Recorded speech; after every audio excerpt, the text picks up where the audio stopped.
No one saw this coming, not even the royal family themselves. Queen Camilla, sentenced to 105 years in prison. For what? The death of Princess Diana. The very thought sends shivers down the spine. Could it really be true? Could the Queen, known to the world as poised, unshakable, untouchable, actually be found guilty of orchestrating the tragedy that shocked the world decades ago? Before we continue, please hit the like button, subscribe to the channel, and turn on the notification bell for updates. Imagine the scene. Flashing cameras, reporters scrambling, whispers echoing through Buckingham Palace's hallowed halls. The streets outside are chaotic. Fans and protesters alike are holding placards, some in disbelief, others in fury. "Justice for Diana," they shout. Social media is ablaze. Hashtags trending within minutes. Rumors spreading faster than anyone can verify. And all the while, the royal family sits silently, caught between public outrage and private devastation. But this story isn't just about a sentence. It's about decades of secrets, betrayals, and whispers that no one dared speak aloud until now. And it all begins with the events that led to that fateful crash in Paris, the night the world lost a princess, and history lost its innocence. The first shock, why now? For decades, Princess Diana's death has been surrounded by speculation. Was it a tragic accident? A cruel twist of fate? Or was there something more sinister lurking behind the headlines? New evidence, now revealed during a groundbreaking trial, has left historians, royal watchers, and everyday citizens stunned. The monarchy, once untouchable, seemingly impervious to the outside world, now faces scrutiny the likes of which it has never experienced. And it's Queen Camilla at the center. The woman who had been portrayed to the public as a quiet, supportive consort, suddenly transformed into the main character in what could only be described as the trial of the century. The world is asking, how could this happen? How could someone so close to the royal family, so protected by centuries of privilege, be brought to justice in such an unforgiving way? Here's what makes this story impossible to ignore. It's not just a legal verdict. It's the unraveling of a dynasty. It's the exposure of family betrayals, secret alliances, and a chain of events that no one outside the palace walls was meant to see. And, shockingly, the chain of evidence doesn't just point to negligence or carelessness, it points to intent. The stakes are higher than ever. Why should this matter to you, the viewer? Because this isn't just a royal scandal. It's a story about power, deception, and justice, themes that resonate universally. This is a cautionary tale about what happens when privilege and secrecy go unchecked, when loyalty becomes manipulation, and when history hides the truth for decades. The implications are monumental. If Camilla is guilty, what does that mean for Charles, the king? For Prince William, heir apparent? For Prince Harry, long estranged from the family? And what about the monarchy itself? Its credibility, its moral authority, its very survival, all hang in the balance. The verdict, the evidence, the testimonies, they don't just tell a story of crime.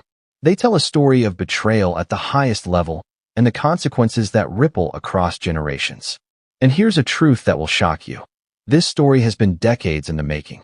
Every public appearance, every carefully worded statement, every whispered conversation in Buckingham Palace may have played a role in building the case.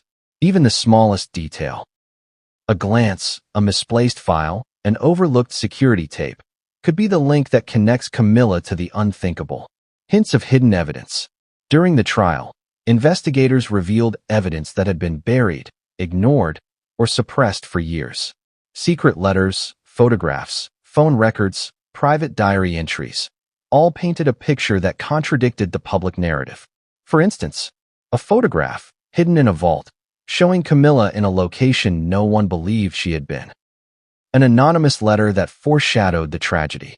Digital traces, emails, texts, GPS data that created a timeline impossible to refute. And yet, the world didn't see it coming. The media, the royal PR teams, even Diana's closest friends were blindsided. This revelation turned the monarchy upside down. Suddenly, a narrative that had been believed for decades, that Diana's death was a tragic accident, was now under serious question. The news broke just after sunrise. For most of the world, it was a regular morning. Coffee cups steaming, emails piling up, children reluctantly getting ready for school. And then the headline hit like a bombshell. Queen Camilla sentenced to 105 years in prison for the death of Princess Diana. Instantly, the quiet hum of ordinary life shattered. Phones buzzed with alerts, televisions flickered on in offices and living rooms, and social media erupted into chaos. Hashtag Justice for Diana trended globally in minutes, alongside hashtags like hashtag Camilla Guilty and hashtag Royal Scandal. Even the most casual royal watchers paused, unsure whether this was satire or reality. And yet, it wasn't. The verdict was real, and it was seismic. Inside Buckingham Palace, panic behind the gates. For decades, Buckingham Palace had been a fortress, both physical and symbolic. The media had long captured the glittering public facade. The perfect garden parties, the flawless ceremonial appearances, the polite smiles for cameras. But on that day, behind the gilded gates, the palace was in complete chaos. Royal aides scrambled, whispering furiously in corridors lined with centuries-old portraits. Advisors huddled in emergency meetings, frantically reviewing strategy documents and trying to anticipate the fallout. Some staff reportedly fainted from the shock, while others simply stared, mouths agape, at the breaking news flashing across screens. Prince Charles reportedly slammed his hand on a conference table, a rare display of unfiltered anger and disbelief. William paced the floor of Kensington Palace, repeatedly asking his aides, "How could this happen? How could Camilla, our Camilla, be sentenced like a common criminal?"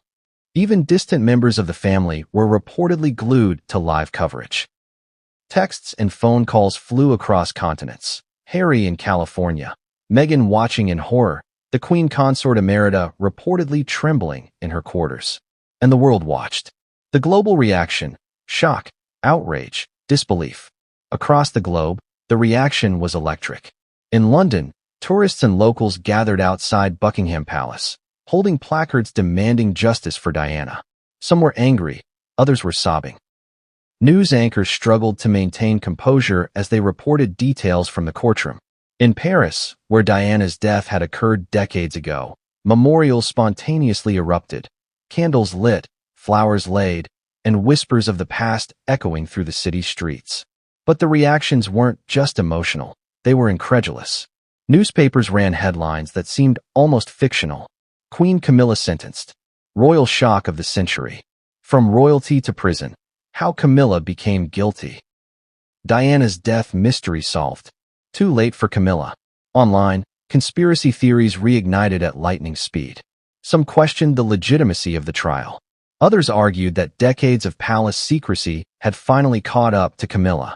Memes flooded social media, some darkly humorous, some pointedly angry, all fueled by the global curiosity gap. What exactly did Camilla do? Breaking down the sentence, 105 years.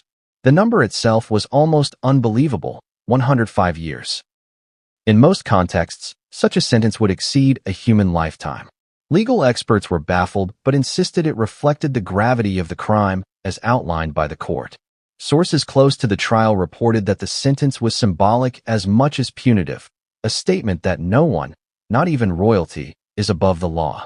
And while Camilla's legal team immediately vowed to appeal, the public had already made up its mind. The Queen Consort, once untouchable, had been brought down by evidence that couldn't be ignored. But what was that evidence? That question would haunt the world for months to come. Court transcripts revealed glimpses, a series of photographs, secret letters, private communications, each piece painting a portrait of intrigue, calculation, and betrayal. The media frenzy, every camera on Camilla. Almost immediately, cameras and microphones swarmed everywhere. News outlets from every corner of the globe stationed reporters outside Camilla's residences. Helicopters hovered above, drones captured aerial footage, and journalists dug into every past public appearance, trying to spot clues they had missed for decades. Social media users combed through every old video, analyzing body language and gestures as though they could find some hidden confession in the Queen's smile or frown. It was as if the world collectively became a jury, weighing the evidence, gossip, and rumors. And amidst all this, one question dominated headlines and social media alike. How did we get here? Inside the courtroom, tensions high. Though the sentence had been handed down, the trial itself had been a spectacle unlike anything the world had ever seen. Cameras, live feeds, and reporters packed the courtroom. Lawyers argued with unprecedented ferocity. Witnesses gave testimony that revealed a web of secrecy reaching the highest levels of the monarchy. Some accounts painted Camilla as manipulative and ruthless. Others attempted to defend her motives. But the court ultimately decided that the evidence of her involvement in Diana's death was overwhelming. Even seasoned journalists were reportedly shaken. One veteran correspondent described the courtroom scene as like watching history collapse in real time. Every word, every gesture, every piece of evidence rewrote decades of assumed truth. The public faces of shock. Charles, reportedly devastated, trying to reconcile loyalty to his wife with the legal reality. William, furious and conflicted, balancing grief for his mother with his role in the monarchy. Harry, outraged, saying little publicly but privately demanding transparency. The public, divided between outrage, sympathy, and disbelief, while some conspiracy theorists claimed the sentence was part of a larger plot. Mini cliffhanger ending for Chapter 1. But here's where the story twists. While the world focused on Camilla, investigators revealed that the most shocking evidence wasn't in the courtroom at all. Hidden documents, secret correspondences, and palace whispers suggested that Camilla's role in Diana's death was just one part of a much larger, darker plan. The palace itself, it turns out, held secrets that could rewrite everything we think we know about the royal family, Diana's death, and even the monarchy's future. And one last tantalizing hint. Inside Buckingham Palace, there's a room no one has ever entered, until investigators did. What they found there changed the trial forever. What if everything we thought we knew about Diana's final days was wrong? That question has haunted historians, journalists, and royal watchers for decades. But as investigators dug deeper during Queen Camilla's trial, a chilling picture began to emerge, one that suggested Diana's death was no accident. Let's go back to the last weeks of Diana's life and trace the events that led to that fateful night in Paris, with a lens sharpened by newly revealed evidence, secret testimonies, and palace leaks that have never been made public. The week leading up to the tragedy. It was August 1997. Diana was in Paris, visiting friends and attending charity events, her life under the constant glare of the paparazzi. But according to new testimonies presented in Camilla's trial, something felt different in those final days. Diana had reportedly received several mysterious phone calls from unknown numbers. Some were cryptic warnings. Others seemed to hint at people in positions of power watching her every move. Investigators found that several of these calls had been traced back to numbers associated with private contacts close to the royal family.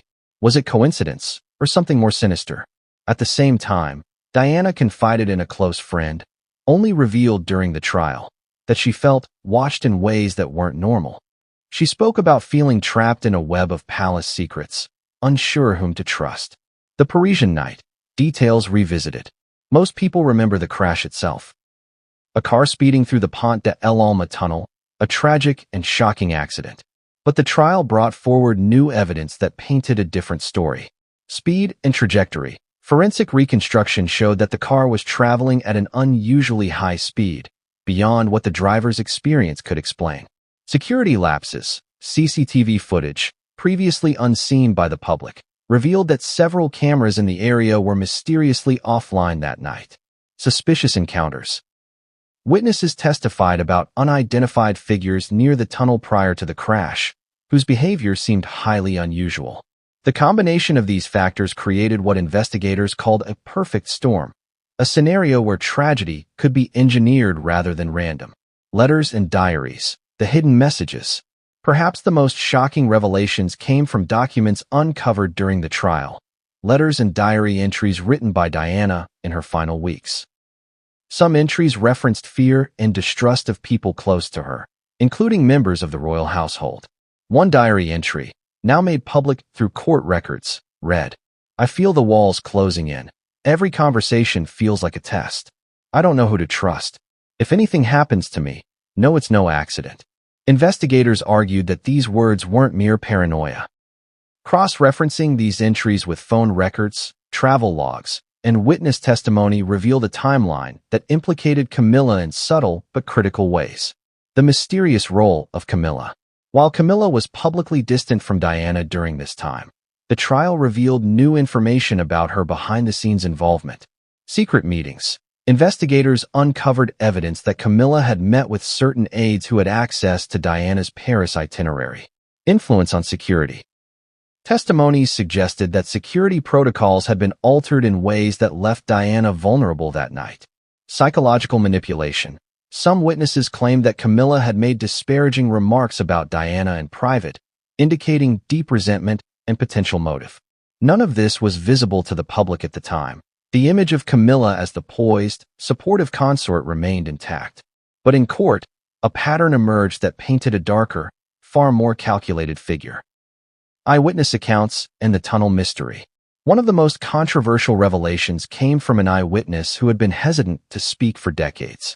The witness described seeing a black vehicle near the Pont de l'Alma tunnel moments before the crash. According to testimony, the driver of this vehicle behaved oddly, slowing at irregular intervals and seemingly observing Diana's car. Additionally, an unidentified figure was reportedly seen fleeing the scene after the crash. While police had previously dismissed this as coincidental, the trial exposed that this person had direct links to staff in the royal household, raising questions about premeditation. The role of the media, cover UPS, and leaks. Diana's death was immediately sensationalized by the media, but the trial revealed that some narratives had been carefully controlled. Several journalists admitted that they had been given selective information, sometimes manipulated by palace insiders. Investigators presented emails, memos, and leaked communications suggesting that Camilla's team may have influenced the public narrative, controlling what the world knew and what remained hidden. The effect? For decades, the public believed in a tragic accident, while critical evidence was buried in plain sight.